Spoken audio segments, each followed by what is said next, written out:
This video is for determining association foldable. So we're going to talk about different types of associations, and these are all examples of scatter plots.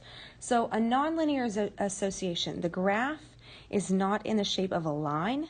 So an example is a parabola or a curve. And so a real world example of this is the area of a square and its side, the length of its side. So you can see here how it curves. So this would be a nonlinear association. The next type that we have is a positive association. So as x increases, y increases.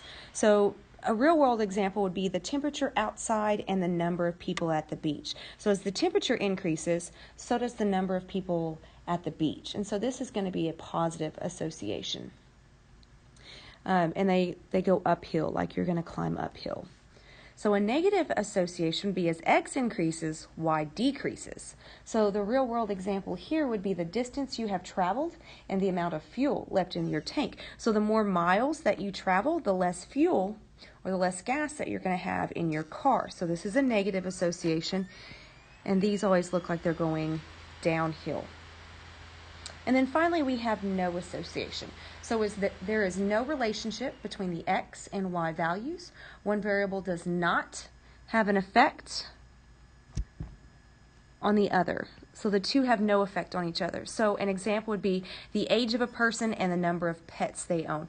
How old you are is not going to determine the number of pets that you own. So just because you're 20, that doesn't mean you're going to have 2 pets. There will be some 20-year-olds that have 0 pets. And so what this looks like and how I've always described it is that you've taken a bag of marbles and you've just thrown it on the floor. They're going to scatter everywhere. There's going to be no rhyme or reason to it. So again, these were all scatter plots, so we're going to make a scatter plot. And so they've already labeled the graph for you here. So number of hours spent studying is on your x-axis, and test scores is on your y. So for the first one, 2.5 hours and a score of 68.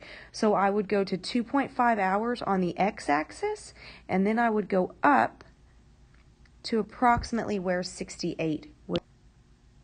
So remember, always go over to your x first and then go up to your y. So the next one we have is 0.5. So on the x-axis, that would be this first little hash mark here. And then I would go up to 71. So that would be about there. And then I've got 4 and 98. So I would go over to 4 on the x and then up to 98. And then 3 and 91. So again, I would go over to 3 and up to 91. Then I've got 0.25. So 0.25 is going to be in between 0 and 0.5, which would be these two lines here. So it's going to be somewhere in the middle. And then the y is 40, so it would be on that line nice and pretty. All right, then we've got 3.5 and 83.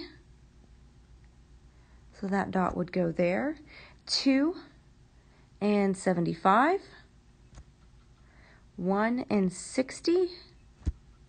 Okay, so 2.75 is going to be real similar to the 0.25. So this would be 2.5. So 2.75 is going to be in between 2.5 and 3. So we're going to kind of go up in between those bars there, and we're going up to 85. So that one's kind of an oddball right in the middle of our graph. And then I've got 1.5 and 70. And then 3.75. So here's another oddball.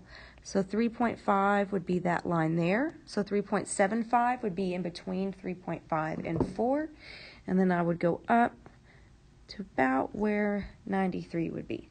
So that's a scatter plot. And so if you look at this, can you determine what the association would be? And so you can see that as the x increases, the y does too. So this would be a positive association too.